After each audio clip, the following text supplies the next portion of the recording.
It's my great honour to welcome you all. It is a very prestigious award. It means the world to me.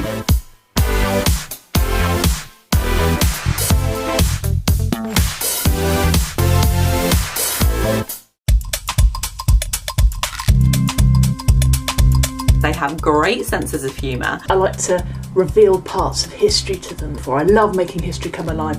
They are some of the best people that you can come across. To help them open their hearts. I always come back to this quote. How can we be role models to learners if we're not learners ourselves? It's quite useful to get out of our bubbles, not our COVID ones, and sort of see what else is out there. By sharing best practice, we can see the whole picture. We can see what really matters.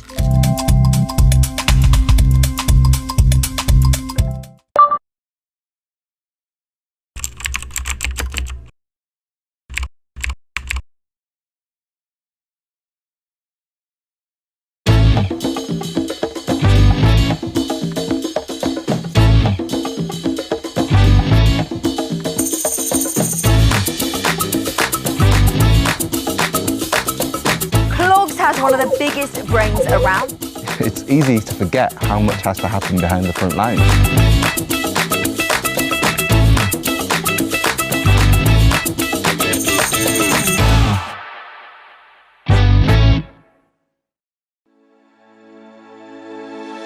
As a global schools group, Cognita educates over 55,000 students across 12 countries. We're proud to be Wellbeing Partner at this year's Festival of Education, and we want to share the work that we're doing to prioritise children's well-being. This starts with a clear understanding of what well-being is. We looked at the evidence and created a simple Be Well charter that everyone can use day to day. It gives a clear definition of well-being and then focuses on specific contributors that influence it. Discover our full Be Well charter video and other resources to use with your students and families at cognita.com. I really try to not look at myself as just a science teacher. I feel like as a teacher, it's very important to help students grow and develop outside of your lessons. A single teacher believing in you and really believing in you. One teacher doing that can have a large impact, but if you have one or two or three all telling you that and really, really believing in it, it makes you feel like you can achieve anything in the world, honestly.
Welcome to this Festival of Education keynote session, part of the annual Festival of Education, taking place online from the 16th to the 30th of June. This year's festival is free for all teachers and educationalists across education in the UK and beyond. This has only been possible thanks to the support of our incredible partners. A huge thank you to our headline partner, Pearson. Our festival partners, BBC Bitesize, Cognita and Teach First.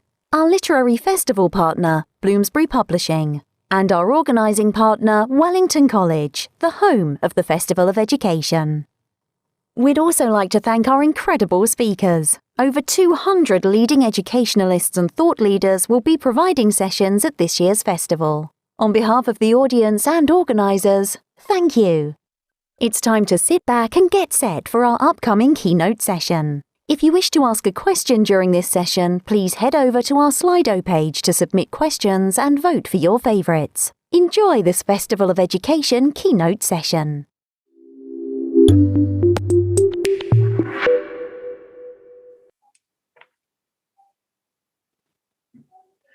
Good afternoon, Festival, and a warm welcome to the Wellington College EdFest this year. My name is Bex Ross. I am Director of Sport at Eagle House Prep School, which is the prep school of Wellington College, just across the way. A hockey player myself, a couple of years of international experience, plus also working across different schools, mostly with secondary school children, which is why now I'm even more interested working with the younger age groups and developing them in their sporting futures and careers. This keynote session, however, Fearless Women, is something that I'm very excited about. And we are incredibly privileged today to be welcoming Sue Anstiss and Ali Oliver. If I may, Sue Anstiss, she's driven change in women's sport for over 30 years. She's the CEO of Fearless Women, a company with a powerful ambition to drive positive change for women's sport. She is a founding trustee of the Women's Sport Trust and co-founder of Women's Sport Collective. In 2018, Sue rightly received an MBE for her services to women's sport. Sue's award-winning podcast, The Game Changers, celebrates trailblazing women in sport, and her book, Game On, The Unstoppable Rise of Women's Sport, will be published in September. Ali Oliver, warm welcome to you. She's the Chief Executive of the Youth Sport Trust. It's an independent charity devoted to building a brighter future for young people through the power of sport. Ali joined the Youth Sport Trust in 2004 as a member of the senior leadership team and became the CEO in 2015. Prior to this, Ali was the Deputy Director of Sport at the University of Bath, having joined as the course leader for the Physical Education Initial Teacher Training Programme. Knowing her roots well, she had been the head of PE at Millfield School and started her teaching career in 2000 in Essex. In 2020, she was awarded an MBE in the Queen's Birthday Honours List. We are so privileged to have you both with us today in conversation to talk about how sport and PE can change the lives of young women and girls. And I'm over to you, please, Sue and Ali. Fantastic. Thank you so much, Bex. It's a real privilege to be here and fantastic. And it's always a pleasure for me to get the chance to talk to Ali. So I will kick off and get started. And I guess there was a little bit of your background there, Ali, in terms of the introduction and your background through teaching. But I wonder if you can just talk us a little bit more through that. We were, from those days, we were both Loughborough girls, not at the same time, but many years ago. But your kind of pathway to where you are now, it'd be great to hear a little bit about that. Well, thanks, Sue, and it is lovely to talk to you again. And thanks, Bex, for the kind introduction. So, yes, I mean, like most of the people I suspect who are listening to the festival and this session, my roots are in education. I'm qualified as a teacher way back in the early 90s, and followed a route into teaching. Secondary physical education was what I trained in, and as Bex has said, had the opportunity to teach in the state and the independent sector. I feel really privileged for that, actually, that, both sectors are fundamentally about the same thing. They just have slightly different philosophies and different approaches, but it was a really important part of my professional development to be able to see and experience firsthand the differences. But then it was sort of, I guess, 7 odd years into my teaching career when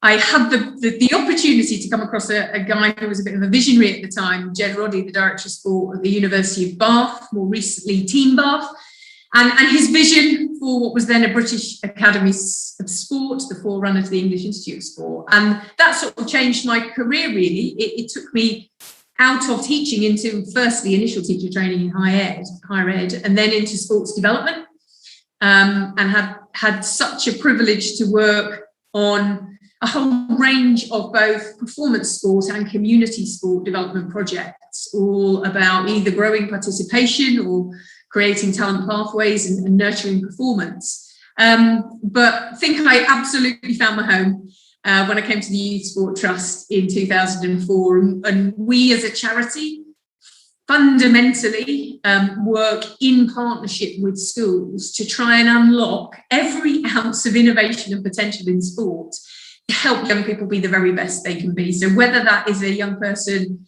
with an ambition to be like Rebecca and play at the highest level in your sport, or whether it's a young person who struggles in education, needs a bit of a boost to self-confidence, a raise in aspirations, something to be a reason to go to school, you know, a subject that they find enjoyable and fulfilled through. So it can be anything at all is what we do at the charity. And the rest is history, really. But it just goes to show that, you know, when we work in sport, there are numerous opportunities, but also in education. I think sometimes we feel that there's a single track through education into sort of senior leadership and school leadership.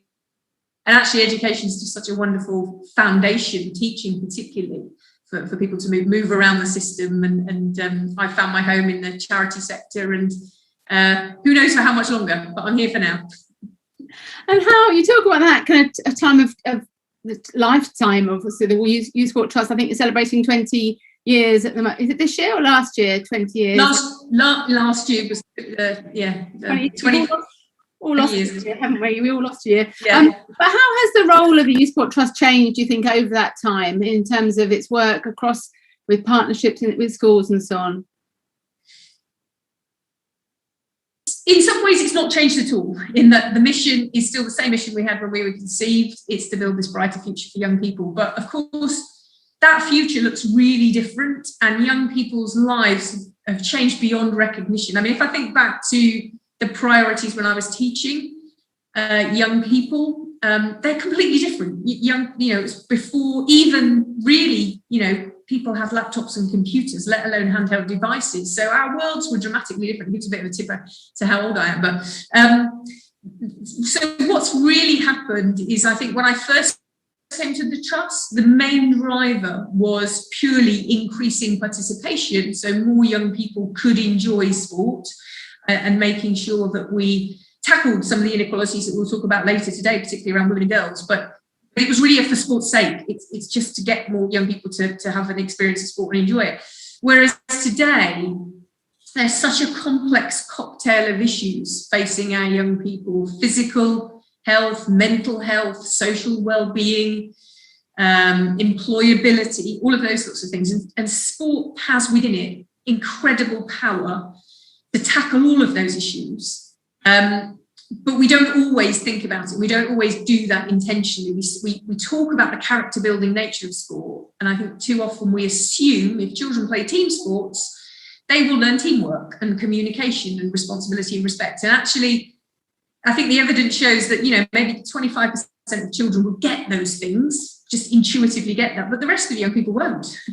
And actually, if we want them as outcomes, we've got to teach or coach with intent and plan our content for those teachable moments where we can really engage a young person in some self-reflection or some directed work that really is about using the power of sport, as I say, whether it's to improve personal development or support their well-being. So it has changed, Sue, but the fundamental premise of sport is good and can help young people achieve their potential in life still stays the same. Excellent. It's very interesting, isn't it? I guess that more intentional rather than just imagining by osmosis and people taking part in the sport, they'll reap the benefits. You mentioned the sort of tackling the gender gap in the participation in sport. Why is that something that, as the Youth Sport Trust, you're so passionate about, and you personally are so passionate about too? Yeah, so it's something that as a woman, I feel very passionate about, but as an educator, I do as well, because the reason I and the Youth Sport Trust are really concerned about this is, number one, that there is a gap, and there shouldn't be a gap. We make up 50% of the population. There really shouldn't be a gap. But kind of second to that is the fact that there is a gap leads to all sorts of secondary consequences. So if young women are less active and less represented in sport, it potentially means they miss out on some of those benefits to their life skills, their self-esteem, self-confidence. So we want young women to have the same access and opportunity and enjoyment, engagement in sport, so that they yes, have that, but also they get the benefits that can come from playing. But also, I believe, and I know you do as well, Sue, and you may want to kind of comment on this, is equality in sport can be such a powerful driver of equality elsewhere in society. And see, we were talking to Bex before we went live about the growth and development of women's participation in what might have traditionally been male sports, and just seeing women playing, whether it's cricket or football or rugby league, it's a real message about equality's arrived, and therefore we can change society through sport as well. So those are just some of the reasons.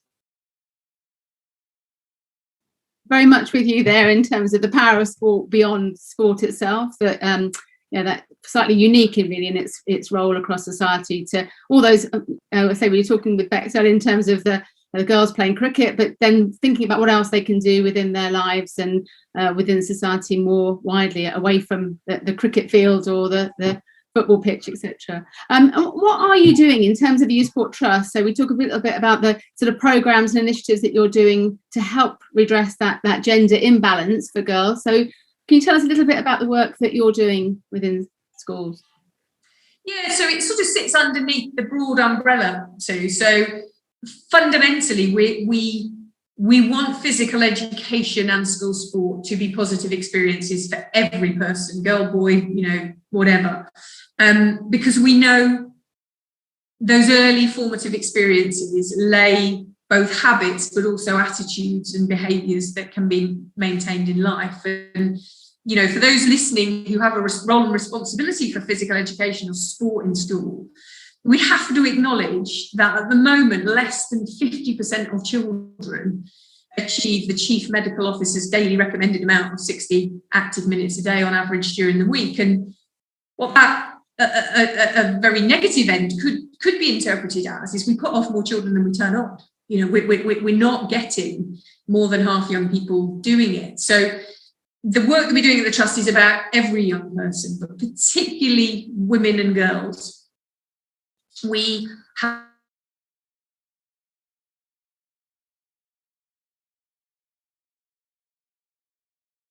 some of the reasons which drive the lower engagement levels of women and girls are things that are preventable, things that we can do something about. So a lot of our programs around engaging young women and girls focus on listening to young women and girls, understanding their experiences, and then importantly, giving them a voice in what we offer, and indeed who is delivering and leading it. And we've spoken before, Sue, about our Girls Active programme, which is really all about turning the tables, really. And as a former PE teacher, I can understand why the concept is challenging, but actually the outcome is genius. If we're wanting to engage those least active young women who don't find sport and physical education, physical activity positive, the best way to solve it is to engage with them, empower them, and engage with them to engage in their peers. Because often we do find that those young women who don't like it or are less engaged can influence the peer group around them. So they are role models. They're just not role modelling perhaps some of the behaviours and attitudes we want. So how do we kind of change the game on that? So we're trying to do those things, but we're also lobbying hard for government. We have a research and insight team, which is continually gathering evidence and insights, which the great thing about the landscape of women's sport today is there may be many organisations all trying to tackle the same issue, but we're all much more connected now. Yeah. And rely on each other's knowledge and insight and arguments. So we're trying to also change policies and practice in decision makers, whether they're politicians or whether they're heads of PE. I was going to ask you a little bit about that, actually, in terms of some of the sports national governing bodies that you're working with, and it does feel as much more collaboration and organisations working together. Are there any examples you can give of sporting bodies that have, I guess, stepped up to the table to work with you in that way in schools?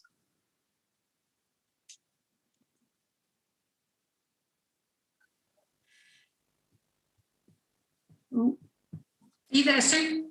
I am here. I'm here. Can you hear me? Sorry. Yes, sorry, lost you for a second there. That's probably my end.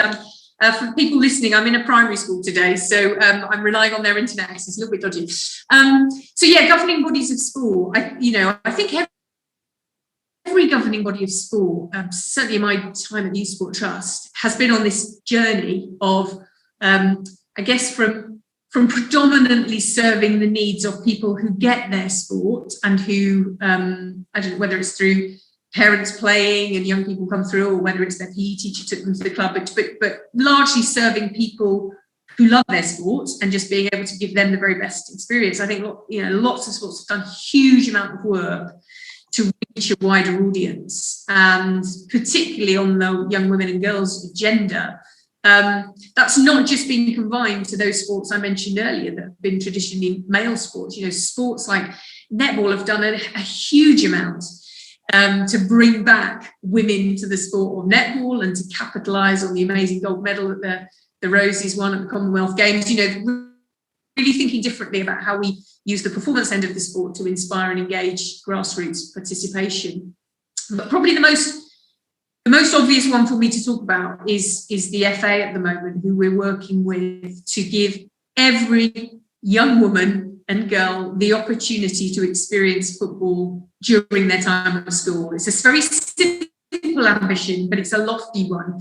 And that's not necessarily about making football the number one choice of game for girls, although I'm sure the FA would love that. From the Youth Sport Trust perspective, it is about why not.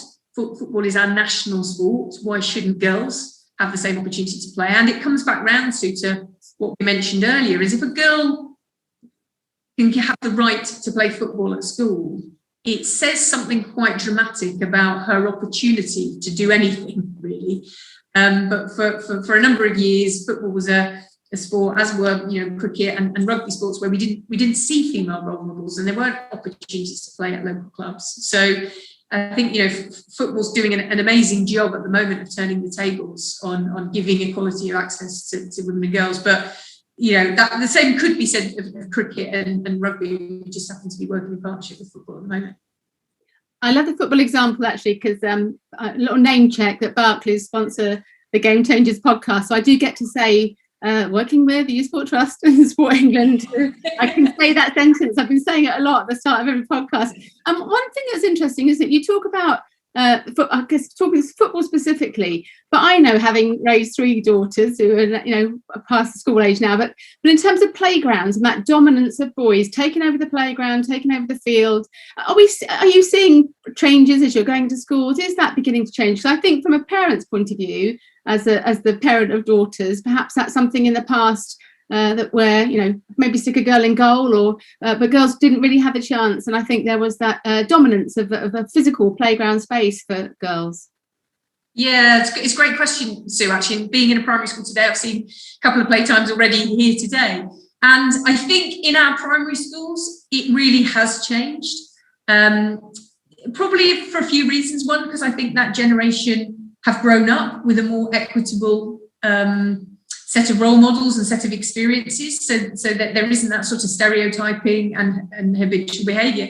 But also, primary schools have done a phenomenal job of equalising access to their playground by zoning the playground, a range of different equipment and opportunities. Again, sort of if we go back, I can remember the playground with no playground markings. It was just a yard, and as you said, boys were kicking a ball about in the middle of the yard, and the girls were sort of standing around the outside trying to avoid being hit in the face with a ball or whatever.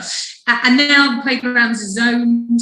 You've got young leaders in year 5 and 6 out there organising games and activities for younger students. It's a much more both active and equitable environment. I think in secondary schools, we have a big challenge on our hands with both that very difficult age for young women and girls when so much is changing in their life, that sport is sometimes the victim of those changes. It sometimes gets dropped and lost.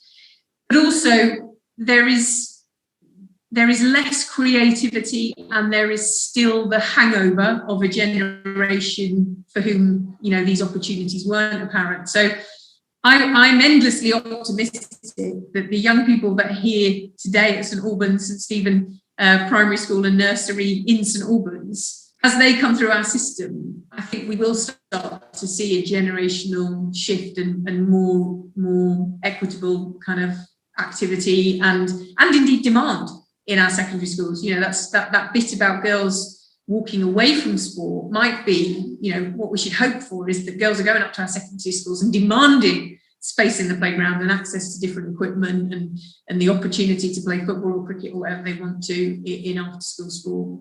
And is it getting any better? So in terms of, we talk, don't we, a lot about teenage girls dropping out of sport, and we could do a whole hour, couldn't we, on all the reasons why that is. But do you think the trend is improving, or is it getting worse in terms of the teenage girls? Because actually, from what you're saying and the great work of not just the Youth Sport Trust, but across primary schools and teachers that are doing to you know, broaden the opportunities for girls and encourage them to feel they can play sport, and yet, you know, what is happening as they get into secondary schools at the moment, or in the last 5 years? Are we seeing a shift or a change at all? I think we are starting to see a shift, yes. And our research shows, interestingly, that girls want to play more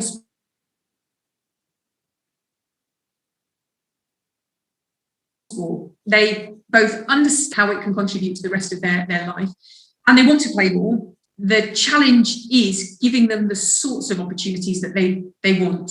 So off the back of the last 14 months and 3 lockdowns, dropped off, as it has done for all children. Girls have found more innovative and different ways to stay active.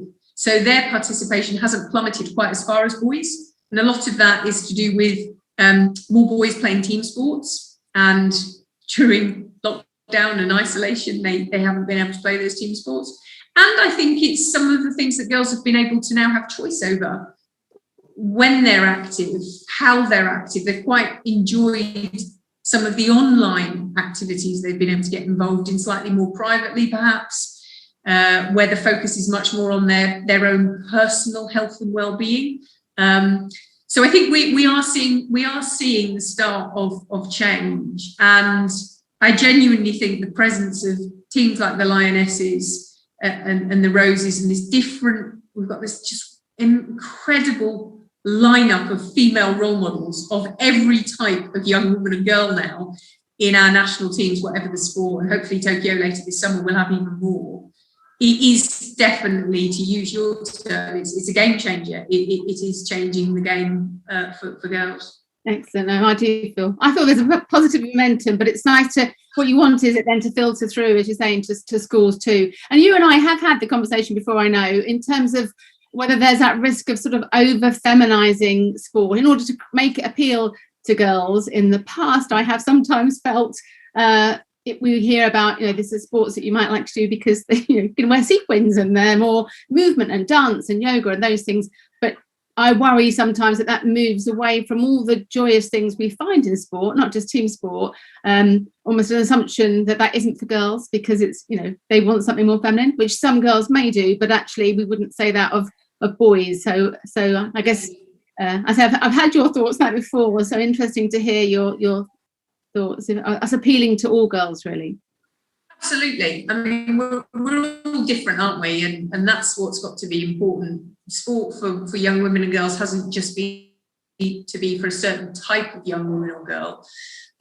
You know, I think that there's still evidence to say that, I think it's Women in Sport evidence actually, that around about 40% of girls would describe themselves as sporty or athletic, and about 60% say they're not. So what does that mean? Does that mean that 60% of them won't play sport, or we have to find activities which you're not necessarily perceived to have to be sporty to do, and hence, you know, online fitness is something for everybody, for example.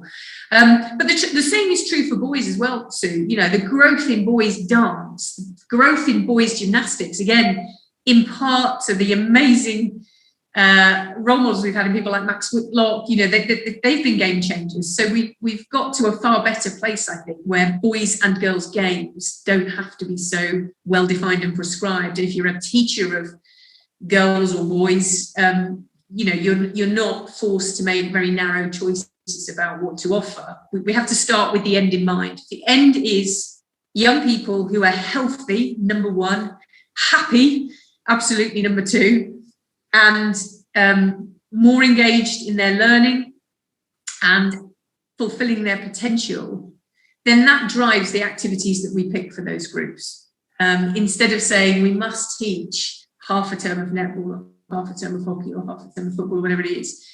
Because what that leads us to do is to teach sport, not teach children and young people. And what we want to do is teach children and young people. We just want to use sport and everything it has to offer to enrich their education. But we, you know, I know even, you know, from the wonderful teacher training that I had at Loughborough, you know, there is a tendency for us to learn how to teach sports first. And sometimes the bit about the education of the young person gets missed completely, and never forgetting the purpose of physical education in school. There's a reason why they're called that. You know, it's physical education and it is school sport, which is very different to the intent and purpose of community sport. Yeah. So yeah, I think the days of stereotyping, you know, with the society which is much more inclusive, more diverse, we're constantly looking for how we create opportunities for equality and inclusion. Those sorts of stereotypes hopefully are passing them by. It is interesting though, isn't it, when you talk about the women in sport stats of 60% of girls saying they're not sporty, and so part of it is, do we find something to engage them, or do we have to relook at what we mean by sporty and position that as a positive, you know, to be strong and powerful and whatever, it doesn't have the connotations perhaps it's had in the past. And I wonder, and again, I don't, anecdotal stories of current PE teachers even, you know, you've got boys and girls in the playground, and even when my own daughter's at school, of what the sometimes male PE teachers' attitudes to girls playing, you know, not necessarily celebrating women's sport and equalising women's sport in that way. Do you think that's changing, or does that need to change more in terms of teacher education and sort of right from that start of seeing male and female sport, boys and girls sport as equal and celebrated in the same way? Where do you think we are with that at the moment? I do think that we have a bit of a challenge with initial teacher training, and you know, I know today one of the things that has been launched is an Association for Physical Education task force report onto the recommendations for the future of PE, and the Association for Physical Education is the subject association for PE, and they've kind of undertaken some research and consultation into what should be the future of the subject. And once we've defined that we want physical education to, one, be about every child, two, not be about sport, but be about young people outcomes, and three, that then leads it to much closer to the personal development and well-being agenda of the school, then initial teacher training has to respond to that. And I think issues like inequality, whether it happens to be for women and girls, those young people from SEND, you know, who have special abilities, those from culturally diverse backgrounds, or understanding all of that and understanding the barriers and how to overcome them with confidence and creativity needs to be heightened right now in initial teacher training, because you know, it's not teachers' fault. I'm sure if I was still teaching now, I'd still be rolling out the same old stuff, but the world moves on, and the world moves on at a faster pace than ever. And the question mark is initial teacher training moving on quickly enough? So it's preparing our teachers for the next set of young people that are coming through, because, you know, if the last year has shown us anything, is that the world can be turned on its head in 12 months, and we're living a very different future to the one we thought we might be living. So I think there's still work to be done too. Yeah, we're not solved yet, but a work in progress. Yeah. In terms of women and girls, young women and girls, so why do you feel so passionately that sport is important for like sport and physical activity and physical education at schools? How do you feel that can help girls as they leave school and move on to their careers and so on?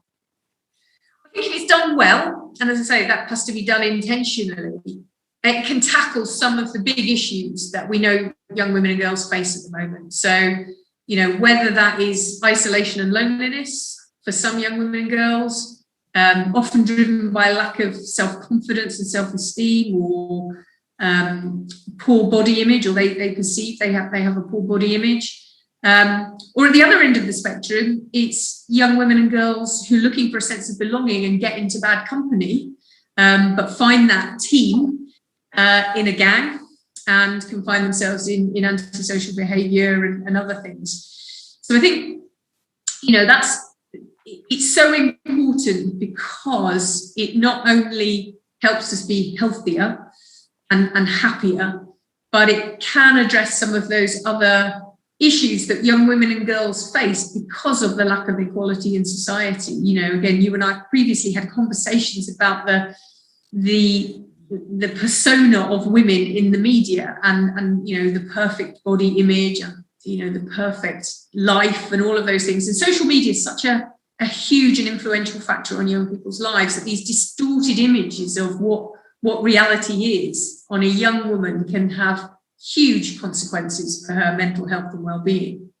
So that's what we have to change. I think we have to change because, as I've said earlier, sport is such a powerful vehicle for bringing to life equality. There is an enormous amount of sport covered in the media, so the more profile we can have of it, the more chance we have of equal access in the boardroom, or in the home, wherever we're looking for that equality.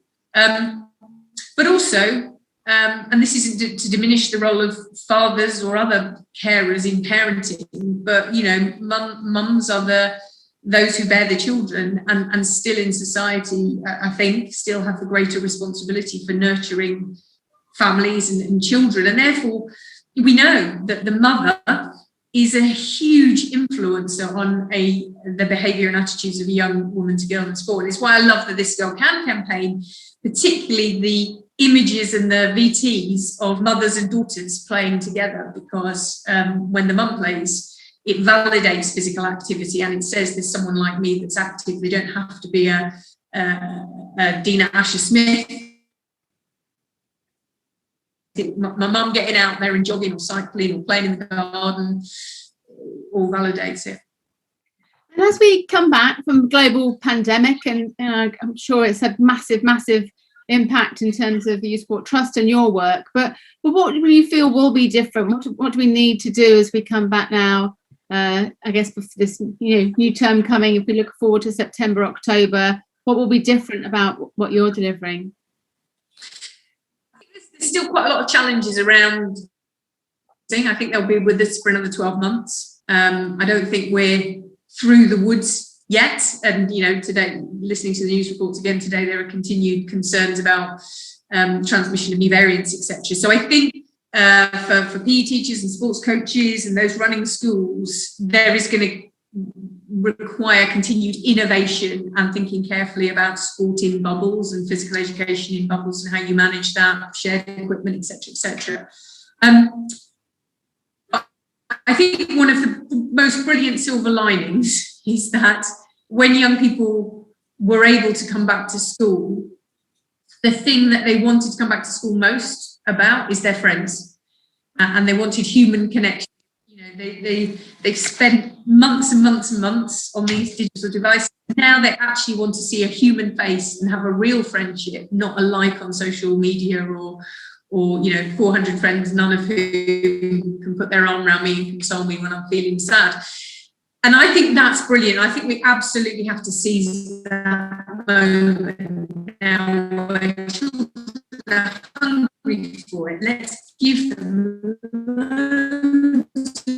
opportunity to find friendship and belonging and reconnection through sport, because it does that so well.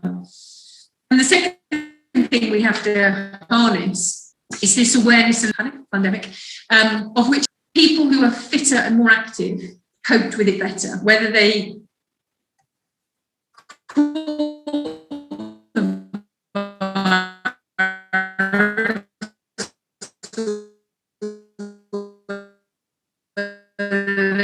just have the consequences of lockdown. Schools today they heard it during for an hour a day is really important, and that is important. So again, we need to seize that. And when we come back to teaching PE or coaching sport, we need to keep those messages alive. That is what you are doing when you're playing sport. You are investing in your health and well-being and being happy and having friends the rest of your life. And that's what I mean again about intentional. We don't spell it out. Sometimes people just think this thing, sport, is just something they have to do because it's on the curriculum. As soon as they give it up, they will.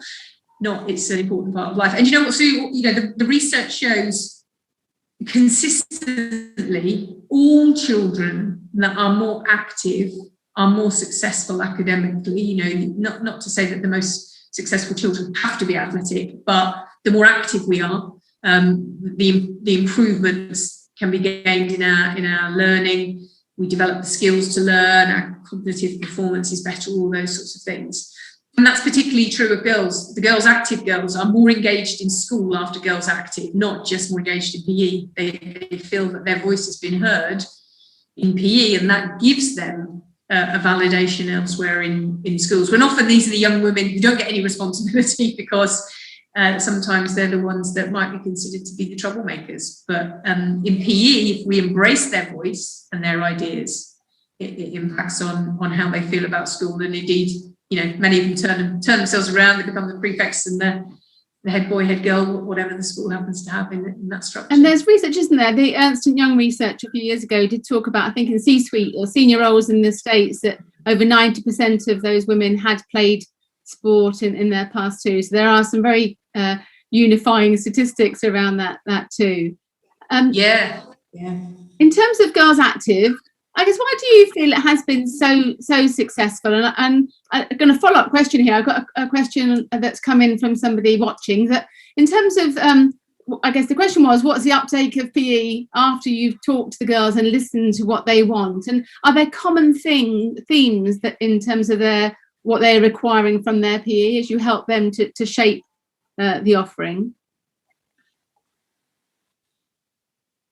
Kind of lost you a little bit, but I will give a moment. Yeah, I think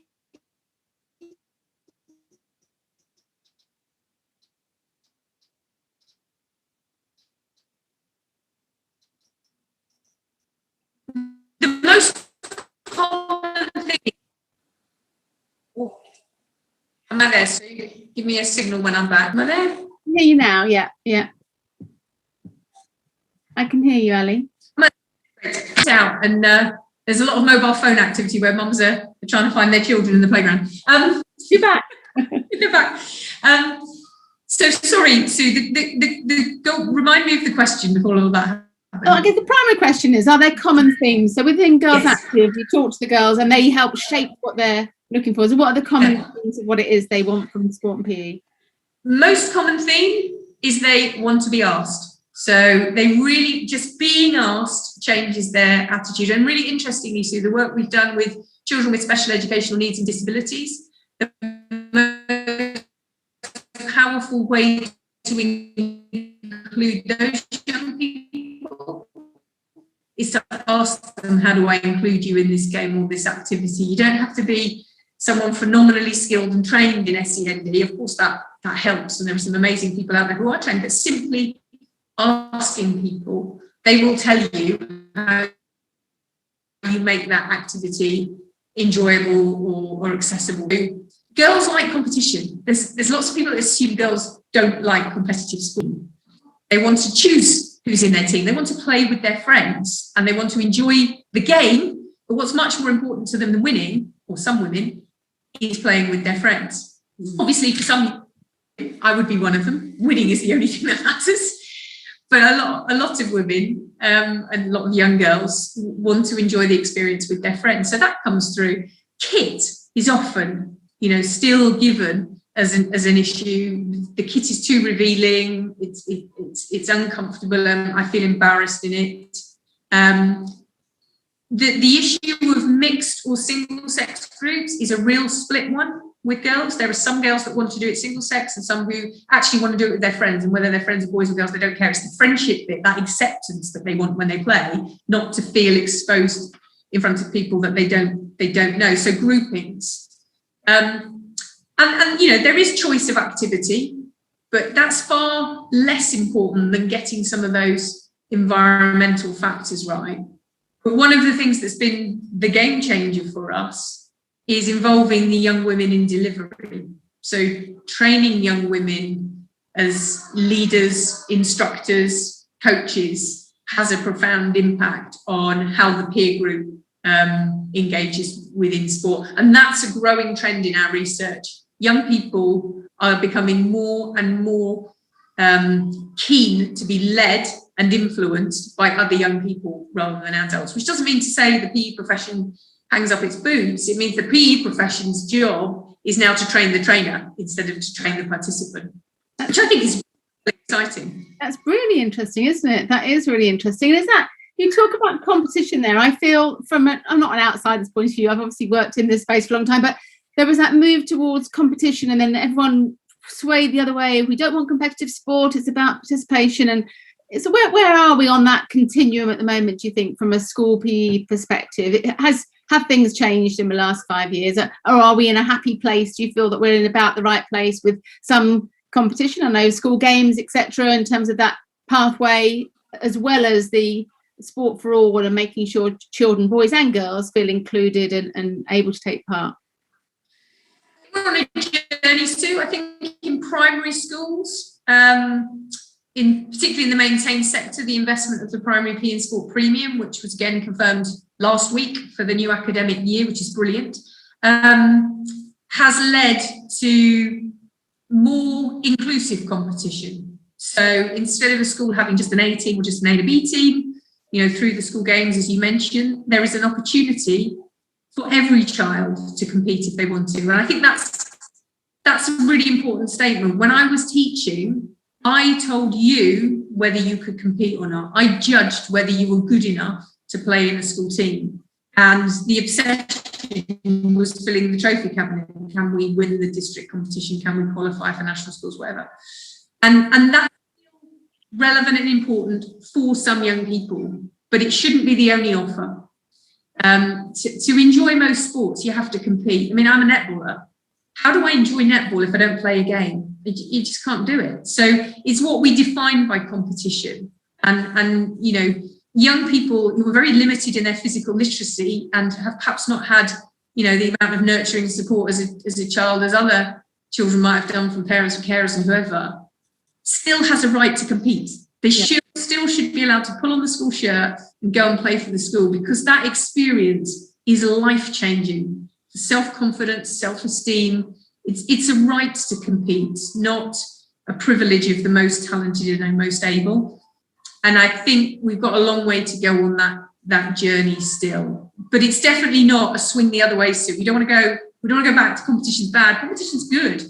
Like every child to compete, and for some, that's competing for the podium and the medal. For others, it's competing just to see how good I can be, or see what it's like to play in a team, see what it's like to get on the minibus and actually just go to another school to play sport. Those are all unbelievably important life experiences for young people. That's such a good point. That's and so true. And today, I think, is the first day of National School Sports Week. So I imagine it's looking a little bit different this year to previous years, but can you tell us a little bit about, I think it's by coincidence that it's the first day of National School Sports Week, but can you tell us a bit about this year and what plans are for the week ahead, and perhaps how people listening to this can get involved? Thanks, Sue. So National School Sport Week, it's been running since 2008 when Dame Kelly Holmes launched the first one with us all that time ago. And you're right, this year is different to last year. Last year was all online and all virtual. This year it's live, but being done in bubbles and in a very carefully managed way in schools. But the whole week is really about celebrating everything that's great about physical education and sport in schools. And particularly this year, the theme is together again. It's reconnection, coming back together, enjoying being with others, enjoying being part of a team or part of a school sports day with other people. And schools who want to get involved in it, completely free to access. All you do is you go on our Youth Sport Trust website, which is www.youthsporttrust.org. You can download a free pack of resources that help you stage something in National School Sport Week. We're linking with the Together campaign, which is the campaign Thank You Day on the 4th of July. So we are encouraging schools to use National School Sport Week to thank the people who kept us fit and active during lockdown as well. And of course, we're coincidental with the Euros, with the start of Wimbledon a few weeks before the Tokyo Games. So whether schools want to link into the top end of sport and use that as an inspiration for the week, or whether they just simply want to come together as a school community and use sport as a vehicle for getting everybody outside and active again, it's entirely up to them. And do you know what? If people didn't hear about School Sport Week until now, you don't have to do it this week. Just dedicate a week, whether it's before schools break up or when you come back in September. Just use a week to do what we've been doing today here at this primary school, which is simply pause to play. Pause, get away from your screen, put your handheld devices down, you can put your pens and papers down, just go out and play for a bit, because by goodness, have we earned it, and do we need it now more than ever? We got 10 minutes or so left, and I've got a question for some advice and tips at the end. But before we do that, I kind of think historically, or even recently, with all that's happened with COVID, we have seen people talking about, we've suddenly recognised how important sport is to us and how valuable it can be. And by losing something, it's almost made us realise all the more how important it was in our lives. Do you think, without getting too political, but in terms of PE on the curriculum and where it sits here and now from all of your career and historically, I'm not going to say, are you happy with where it is right now? There's obviously always more that can be done, but are we in a healthy place? Are we moving in the right direction in terms of the respect that sport and PE has within the school curriculum, or have we still got a long way to go, do you feel? It's a big question for the last 5 minutes. Yeah, sadly, I don't want to end on a down. I do think we've still got a long way to go. I think where there are either school leaders, head teachers, governing bodies who value the power of play in sport, then it's part of the school culture and it's part of what children access. Where there are brilliant PE teachers and subject leaders and coordinators who argue at the top table for the impact of play and daily physical activity on children's academic progress and their ability to concentrate and function in the classroom, then it happens. If those one or both of those two things are missing, PE gets squeezed, time is lost from the timetable, and sadly, even when it does happen, very narrow curriculum competition, which is only for the most talented. There are no after-school clubs unless you're in the team, sort of thing. So we know we've got a long way to go. So since the London Olympic and Paralympic Games, the Games to inspire a generation, we've lost over 53,000 hours of PE from our schools in the state sector. And that isn't because anyone's mandated it must be lost. It's because it's not valued. And there are other things perceived to be more important. English, maths, science, the Progress 8 subjects, the subjects that make up the Progress 8. And even if GCSE PE can be counted, GCSE PE is not core physical education. That's an academic subject that has a whole, subject matter of its own. So I think we've got a long way to go, and we've been lobbying for some time that we believe as society has changed, what is valued at the heart of education should change. And we value English, maths and science above all other subjects. Physical education has every reason to sit alongside those as an important life skill that contributes to our economy and contributes to us being active, successful, positive members of society. So if we get to that point, if we got to a point where either by policy or otherwise it was just a given, of course every child needs to be physically educated environment, then I could definitely retire a happy person. But we're somewhere away from that at the moment, I'm afraid. I'm a bit shocked at your 53,000. I've written that down. I'm aghast, really. That is extraordinary, isn't it? but not in a good way. Right, we're going to finish on positive. So I've got 5 minutes left. And clearly we're all struggling a little bit with educational targets in schools and also lack of funding, although fantastic news in terms of the, as you said, the funding for primary schools in terms of PE. But if you had to give schools 3 bits of sort of fantastic advice to improve or to offer great PE and sports experience, and maybe for women and girls, young women and girls primarily, I put you on the spot a bit there. But what would they be? What are the gems that you feel you'd like to share if there were educators listening to this session? Thanks, Sue, and thanks for giving me the opportunity to finish on a positive. Brilliant. So I think the first tip has got to be to understand the motives of the young women and girls that you're in service of, really, as a teacher. So I mentioned it earlier. We know that when we engage young women and ask them, they can help us find ways to engage them and give them a positive experience. So I would say that's the first one. Let's engage them, let's give them a voice, let's empower them to be part of the process.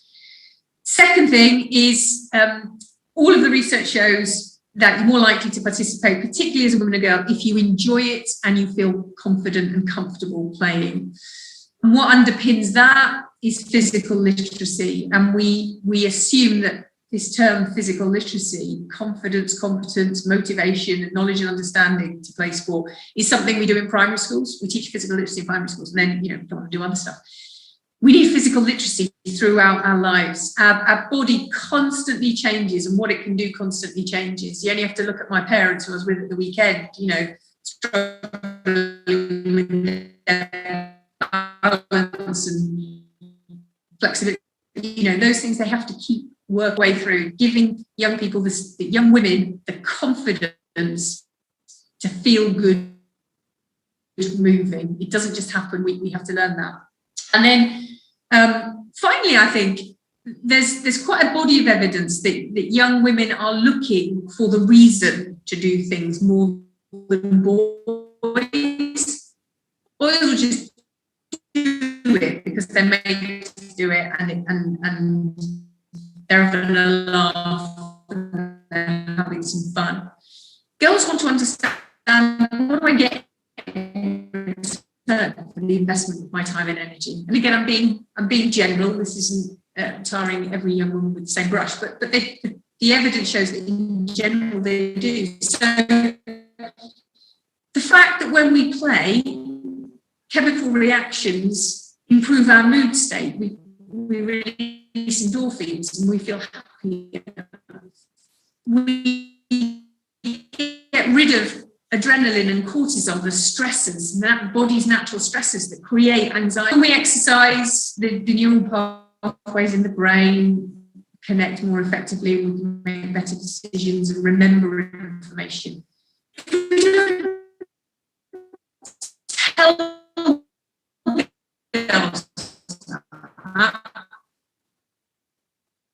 it can seem like a pointless exercise if they don't see themselves as sporty, whereas actually framing all that be powerful in itself. They still might not necessarily have the physical literacy to enjoy it or feel confident, but there's now a reason to do it, and it's a reason that's relevant to their lives. So those are my big things. Talk to them, and last of all, explain the reasons why it's important to be active. Excellent. It's all those parents still on their phones around your school. I saw you stop talking there, but I could still hear you talking. Sorry, Ellie. Yeah. That was fantastic. I know, I'm sorry, the connection's a bit rubbish.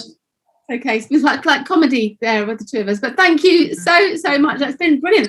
Actually, the physical literacy thing is so interesting, isn't it? And I think, just you alluded earlier to This Girl Can, and all that research around, underneath it all is fear of how I look, fear of how I appear, fear that I was invited recently to a walking cricket, and I said, I don't know, I've never learned how to throw properly. So at 55, I need to improve my ability to throw a ball. It is those core literacy skills, isn't it, throughout life that we need to recognise, we need to keep working on to give us the confidence to take on those different opportunities. Ali, thank you so much. It's been a pleasure, as always, to talk to you.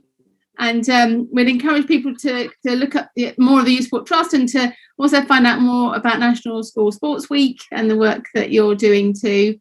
And I'm sure, and listen to the Game Changers podcast. They can hear more of our talking together there too. But thank you so much for your time today. Really, really appreciate that. And I'd like to come in. Thank you, and thanks to the organisers of the festival. I'd like to say thank you so much to both of you and to Sue for hosting such a wonderful Q&A with Ali. It's a pleasure. Thank you, Bex. It's been fascinating, and you're quite right, Ali. We want them to be happy, we want them to be healthy, but we want to give them something to work towards, don't we? So I hope that everyone listening has taken away as much as what I certainly have, and what I'm going to be taking back to my department in a moment. Excellent. Thank you. Thank you so much. Good luck with everything, ladies. Thanks very much. Thank you. Bye.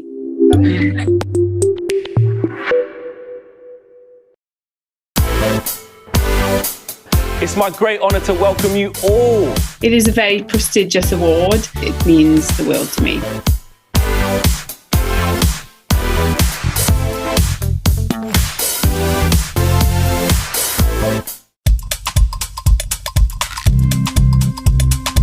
They have great senses of humour. I like to reveal parts of history to them, for I love making history come alive. They are some of the best people that you can come across. To help them open their hearts. I always come back to this quote. How can we be role models to learners if we're not learners ourselves? It's quite useful to get out of our bubbles, not our COVID ones, and sort of see what else is out there. By sharing best practice, we can see the whole picture. We can see what really matters.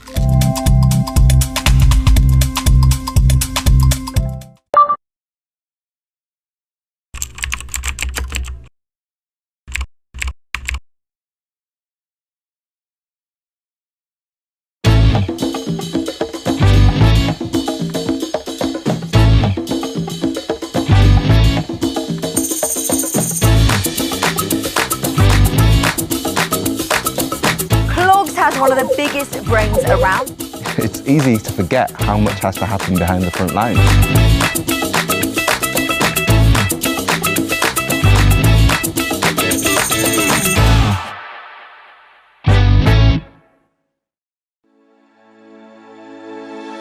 As a global schools group, Cognita educates over 55,000 students across 12 countries.